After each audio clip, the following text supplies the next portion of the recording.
ang rematch sa pagitan ni Tank Davis at Pitbull Cruz. Laban ko laban sa gitna ng ring, Pinoy ang inaabangan ng buong daigdig. Ayon sa Ring Magazine mga buddy, ay may nagaganap na usapan tungkol sa rematch ni Tank Davis at ni Pitbull Isaac Cruz. Mukhang inaasikaso na ng magkabilang kampo na ikasa agad ngayong summer ang laban ng dalawa. Matatandaan kasi mga buddy, noong unang laban nila ay tinalo ni Tank Davis si Pitbull Cruz. Maganda naman ang ipinakitang laban ni Pitbull Cruz. Marami ding fans ang nagsabi na dapat daw ay si Pitbull Cruz ang nanalo sa laban, pero ibinigay ng hurado ang panalo kay Tank Davis. Kaya dapat talagang mag-rematch ang dalawa sa lalong madaling panahon. Huwag lang itong makancel.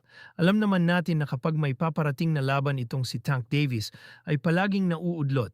Sana ay maikasa kaagad ang laban at abangan natin yan mga buddy. Samantala mga buddy, matapos ngang lumabas ang balitang lalaban si Casimero kay Nery ay mismong si Koki Kameda na nga ang nag-announce ng laban. Marami na naman ang iiyak na mga basher ni Cuadro Alas. Madami kasi ngayon ang nagbibida-bida. Marami ang nagsabi na wala daw kwenta ang laban niya dahil isang tune-up fight lang daw ito. Pero mukhang nagkakamali ang mga basher na yan. Dahil ang laban ni Casimero at Nery ay napakahalaga.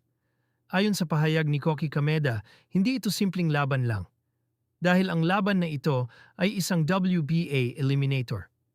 Ibig sabihin mga buddy, kapag manalo si Casimero sa laban na ito, ay pwede na naman siyang maging champion. Sa madaling salita, kapag nanalo siya sa laban, ay makakalaban siya sa isang world championship. Mukhang pinagtatagpo na talaga si Casimero at si Inoue, dahil siya ang may hawak ng WBA world title sa super bantamweight. Sana manalo si Casimero, dahil kapag nangyari iyon, ay dito na natin malalaman kung takot pa talaga si Inoue kay Casimero. Abangan natin itong big fight na laban ni Casimero. Siguradong mag-iiyakan ang mga basher kapag nanalo si Casimero. Yan, sa laban, buong mundo nakatingin. Sa ring ako'y handa kahit sino pakalaban. Tapang ng Pinoy, hindi kailanman urungan. Mula Maynila hanggang sa buong mundo, pag Pinoy ang lumaban, siguradong todo.